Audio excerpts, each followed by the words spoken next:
Ya kalau gesekan pertama tuh ada di Jepara ini kita pernah. Istilahnya miskomunikasi antara PO baru dengan PO lama. Kita ini pendatang, sedangkan yang PO baru ini PO yang penduduk aslinya Jepara. Contohnya seperti kemarin. Gitu. Nah, cuman miskomunikasi itu saya datangin. Ya sehingga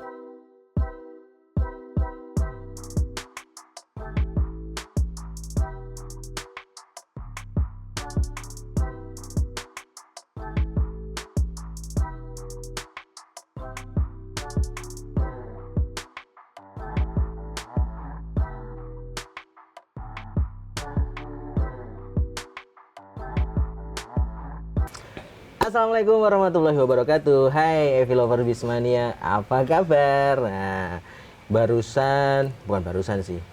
Ya barusan ya apa-apa. Barusan sama Pak Sukron. Ya kan, kita masih ada di Jepara, tepatnya di Resto Selat Solo. Selat Solo apa Selat? Selat Solo. Selat Solo, Pak ya, Selat Solo.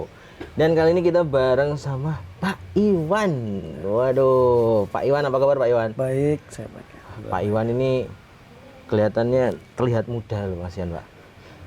Bentuknya yang muda. Kalau umurnya sudah 49 tahun. Masuk Pak? 49, iya. Serius Pak? 49 saya. Ini saya nggak lemes nih Pak, ini kayak masih ketok 30-an loh Pak. Nah itu. Belum ada 40 saya ngeliatnya. Vitaminnya yang kencang gitu. Wih, jalur gini terus berarti Pak. Nyalip terus. Nyalip terus. Orang itu disalip. Ya. Orang belum kanan belum kiwo. Pak Iwan ya. Pak Iwan, ini kan kita ceritanya lagi muter-muter lah ketemu sama pengurusnya efisiensi. Ya kan, dari manajer jalur, terus ada manajer operasional. Nah ini sekarang ketemu sama Pak Iwan. Pak Iwan tuh kalau di efisiensi sebenarnya diberi tanggung jawab di posisi apa nih Pak sebenarnya? Ya sementara ini saya diberi tanggung jawab sebagai kepengurusan. Kepengurusan? Wilayah mulai dari Jepara sampai ke Kabupaten Semarang Bawen. Berarti ini kalau ditarik titiknya Jepara, Kudus, Demak, Semarang, sore sampai Kabupaten Bawen. Kabupaten Semarang Bawen itu. Siap. Ya. Kepengurusan itu, ketoknya cuma satu kata. Itu yang diurus sebenarnya apa aja tuh Pak? Banyak. Wah ini, satu-satu nggak apa loh Pak? Example-nya. Ya boleh Pak. Pengurusan masalah keagenan. Keagenan. Ya, seketika agen itu bermasalah, mungkin sistem keinputan maupun sistem tiketing yang juga bermasalah, ya tetap saya akan menangani.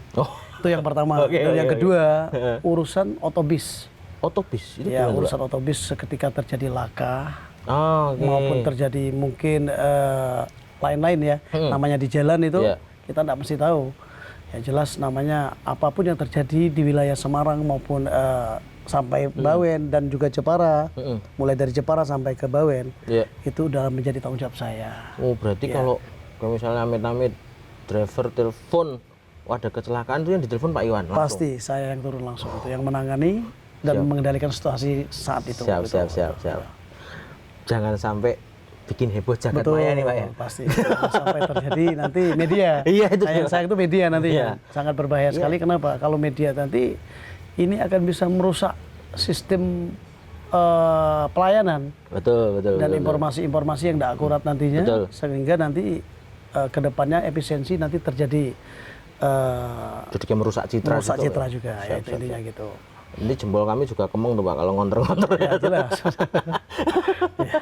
Pak itu selain tadi tentang apa otobis ya, otobis terus keagenan, ada lagi nggak Pak untuk pengurusan itu kerjaannya? Ya jelas pengurus itu jelas gimana caranya perusahaan itu memberikan kepercayaan kepada saya itu untuk mengamankan.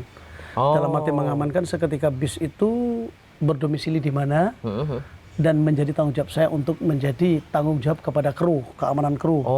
Jelas yang kedua bis itu jangan sampai terjadi apa-apa. Jelas contohnya di wilayah Mangkang, di wilayah Terboyo sendiri dan wilayah Jepara. Dan juga saya punya rekan-rekan sendiri. Setiap di terminal itu tidak mungkin saya kuasai sendiri. Pasti saya punya teman atau partner kerja yang bisa terpercaya untuk menginformasikan kepada saya ketika terjadi apa-apa.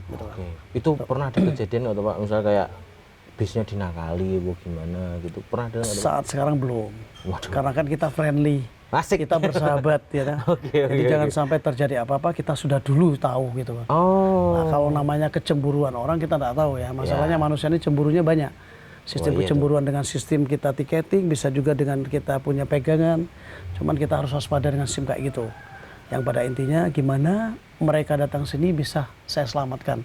Oke. Dalam arti maupun apapun yang terjadi di situ. Betul. Emang paling bahaya kan penyakit hati, Pak ya? Betul, susah itu. Nggak ketok. Ya itu. Tanda-tandanya nggak jelas. Nggak jelas. Tahu-tahu nongol. Itulah yang susah sekali untuk tuh. Jadi pengurus memang beratnya segitu. Di lapangan itu berat, Mas. Berarti selain punya rekan kerja tadi yang tersebar di berbagai titik, itu treatment apa sih Pak yang Pak Iwan lakuin tuh biar sebelum ada kejadian itu teratasi dulu gitu. Apakah rutin muter atau gimana gitu Pak? Nah, saya ngelihat dulu Mas. Sebelum saya menunjuk seseorang tuh saya lihat kapasitas seseorang dulu. Oh. Ini di Terminal Jepara ini siapa kok? Kayaknya orangnya berpotensi, yang berbobot dalam arti itu yang bisa saya percaya. Ya, alhamdulillah saya mendapatkan teman lama.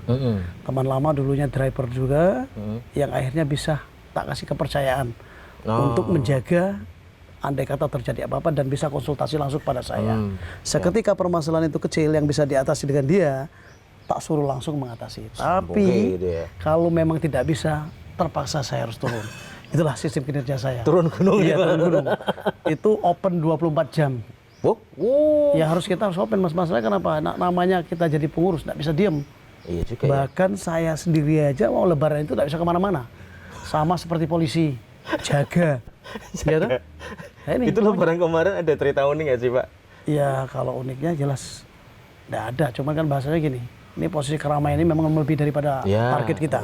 Sangat ngeri sekali Mas. Ya, 2 tahun kita diampet tuh Pak ibaratnya. Penumpang itu melebihi daripada kapasitas yang udah kita pikirkan. Jauh sekali. Nah, sehingga alhamdulillah tadi memang rezeki ya, Tuhan itu memberikan rezeki kepada kita, semuanya bisa teratasi dengan baik. Tapi itu tadi tidak menutup kemungkinan namanya orang ya tadi selalu selisih paham dengan PO lain yang seharusnya bukan jalur dia, ini kan timbul nanti gesekan. Cuman itu bisa teratasi ya itu. Berarti yang ibaratnya lebaran kemarin tuh aman lah ya. Aman. Bisa dibilang aman. Aman banget. Sangat aman banget. Ya. Tapi itu kalau lebaran, nah berkaca dari lebaran yang kemarin lah Pak ya. Kan ya insya Allah kan mudah-mudahan tahun depan yo nggak ada pandemi lagi lah ibaratnya. Sudah cukup lah. Cukup lah ya 2 tahun ini warak gitu. Nah itu apakah ada jurus jitu baru nih buat biar penumpang dan kru itu lebih nyaman untuk lebaran tahun depan Pak? Atau ya wes jalan gini aja dulu gitu? Nah, saya jelas setiap tahun itu saya memberikan suatu pelayanan yang lebih. Oh, oke. Lebih dalam arti terhadap pada penumpang itu nomor 1 untuk memberikan suatu pelayanan. Jelas tempat dan juga waiting roomnya mungkin. Untuk itu memang harus dipikirkan. Karena kan kenapa saya berdiri sendiri.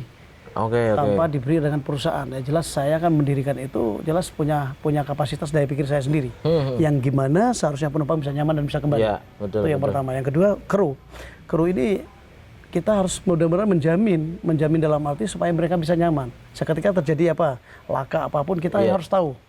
Kita harus turun dan menemani mereka. Dan bisa-bisa kita harus menjamu mereka. Kebutuhan apa sehari, mungkin mulai dari makan atau rokok itu harus kewajiban kita untuk membantu mereka. Karena kan posisi mereka ini adalah pendatang. Betul. Jadi kalau pendatang itu betul-betul harus kita layani. Oke. Melebihi daripada melayani penumpang juga. Nah, itu triknya. Jadi nyaman dan tidaknya adalah kita sebagai pimpinan, sebagai pengurus memberikan informasi kepada mereka yang tepat. Gitu. Betul. Biar mereka juga ngelayanin, membawa customer efisiensi juga enak Pak ya. Dan yang kedua gini, kalau saya triknya kedua itu adalah kesehatan mereka yang perlu kita perhatikan juga. Contohnya kayak gini Mas, Lebaran ini Semarang bukan Cilacap Semarang aja itu hampir 14 jam kemarin itu ya. 14 jam, 14 jam. Buset. Sehingga kayak kru itu sudah sempoyongan, dalam arti kecapean, macet total. Nah, saya punya trik sendiri, karena kenapa saya bilang itu? Ya pada intinya kru itu tetap tak suruh istirahat. Dan penumpang saya harus berikan suatu informasi bahwa keselamatan mereka itu ada kepada kru dan driver. Jadi sehingga kru itu tadi bisa istirahat minim 30 menit dari jam yang sudah ditentukan. Iya, betul. Jadi pengurus harus bisa menghandle segala sesuatu. Jadi supaya lebih nyaman. Nah, sehingga mereka kalau sudah istirahat 30 sampai 20 menit bisa untuk jalan lagi. Tuh. Tarik nafas dulu. Nah, itu maksudnya gitu. Customer juga dapat kepastian, kru sama driver juga dapat istirahat gitu Pak ya. Ya kuncinya kuncinya sebagai pengurus harus bisa menerangkan. Betul. Jadi penumpang itu kalau kita jelaskan sedetail mungkin, mereka akan ngerti. Iya. Kadang-kala mohon maaf orang nggak tahu dengan sistem ilmunya kayak gitu. Ilmunya kenapa mereka setelah beli tiket udah diamin. Kalau mereka nggak nanya, nggak mungkin ada dalam arti istilahnya berita, nggak mungkin ada istilahnya petunjuk atau informasi. Kalau saya enggak, saya kalau mereka beli, saya udah tahu kapasitas dalam arti waktu yang akan dijemput itu mungkin lebih. Sebelumnya saya udah terangkat kepada mereka. Oh, daripada mereka panas dulu gitu bahwa jam angkatan jam sekian ini bisa overload molornya mungkin 2 dan 3 jam. Jadi sehingga mereka ngerti keadaan darurat masalah jalan. Iya. Nah, itu saya. Jadi tip yang kayak gitu memang ya harus kita betul-betul harus bisa mengerti. betul. Jadi tidak gampang Mas ya dalam arti untuk menata penumpang itu. Kadang-kadang satu penumpang aja bisa mengacaukan rombongan penumpang yang lain. Terpengaruh. Iya. Karena kan tuntutan tadi.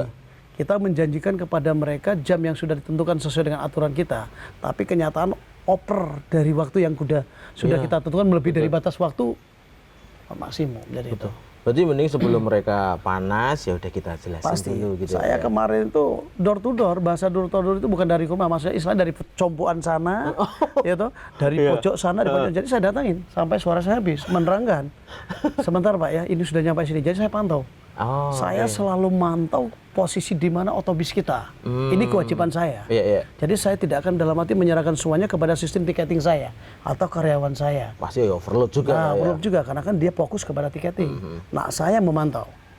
Oke. Jadi saya tahu titiknya mereka. Nanti sudah tak jelaskan lagi. Setelah sudah dekat mau masuk tol apa mau udah dekat ke wilayah Semarang, baru saya jelaskan, Pak, mobil sudah nyampe sini.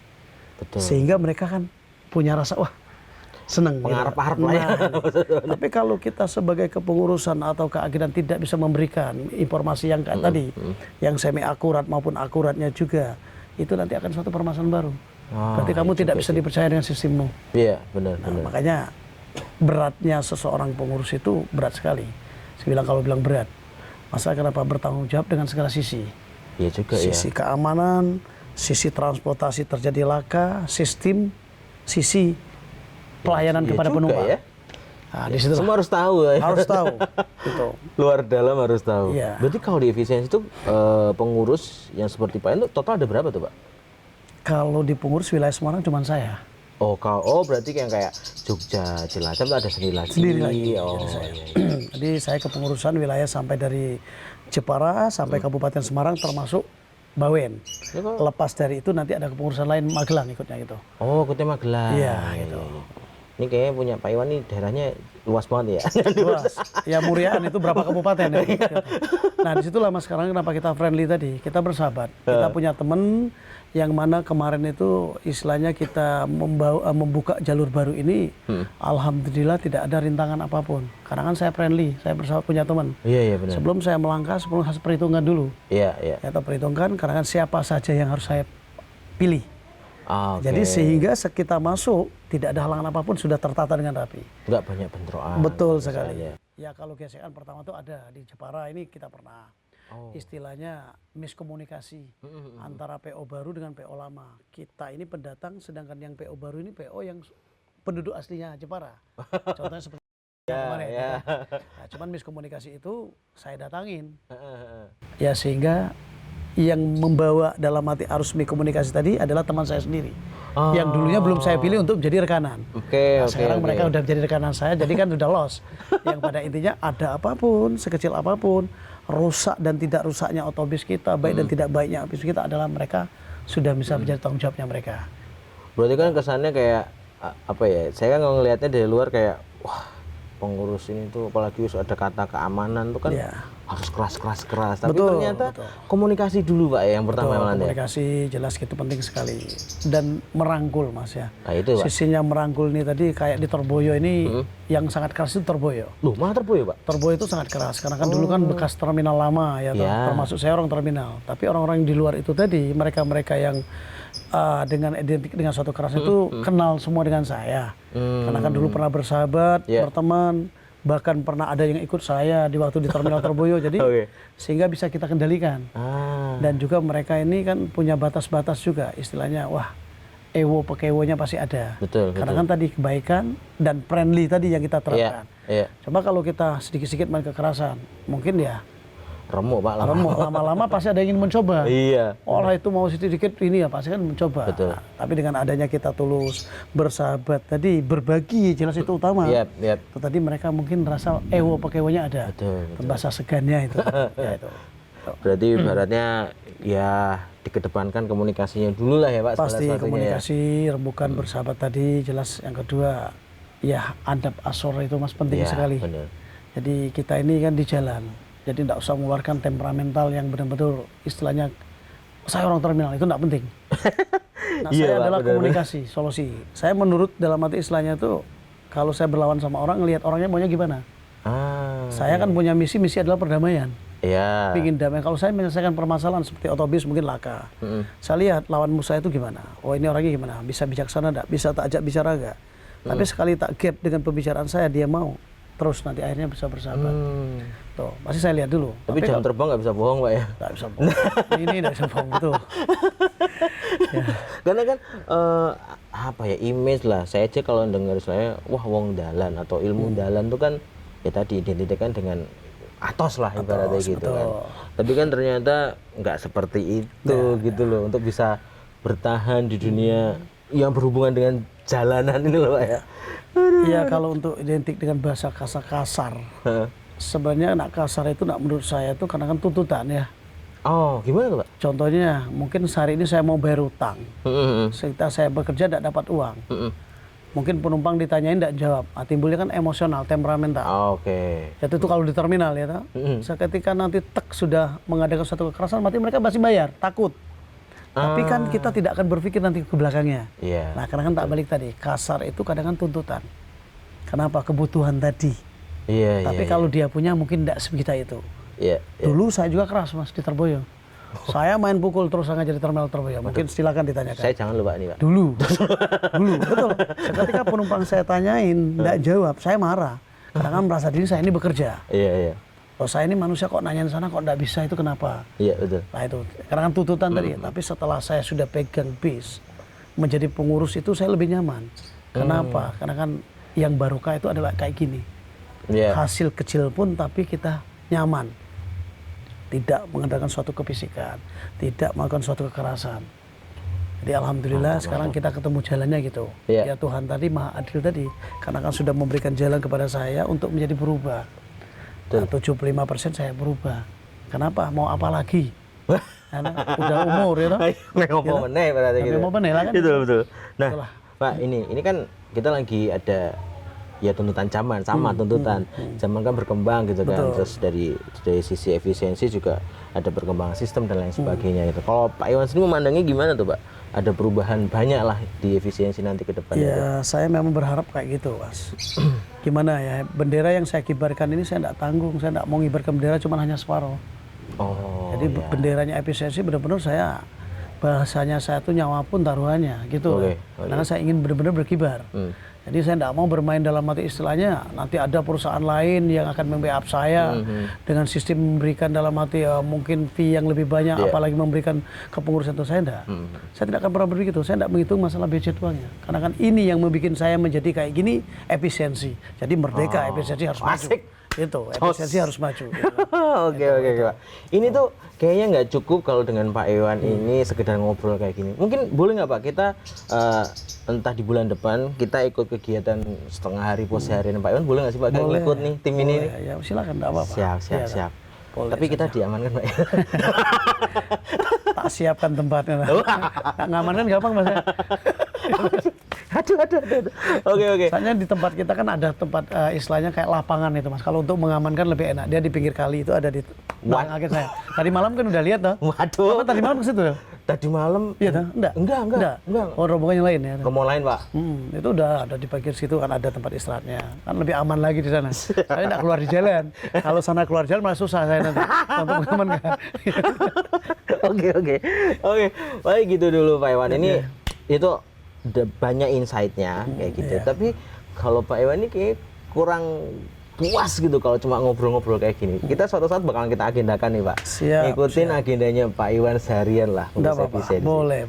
Mantap. Ya, Pak Iwan, terima kasih banyak pandangan-pandangannya dan jelas kalau dari apa ya yang Pak Iwan sampaikan tadi tuh saya sendiri aja kayak tadi saya bilang kan, dengar kata pengurus, terus ngurusi keamanan dan lain sebagainya, di benak saya tuh langsung yang keras. Betul gitu. sekali Mas. Ternyata tidak seperti itu, gitu kan. Oke, Pak Iwan, sekali lagi terima kasih waktunya. Efisiensi lovers, Bismania, thank you banget udah nonton, ya kan. Jangan lupa like, subscribe, and comment video ini. Kita ketemu di video selanjutnya. Assalamualaikum warahmatullahi wabarakatuh.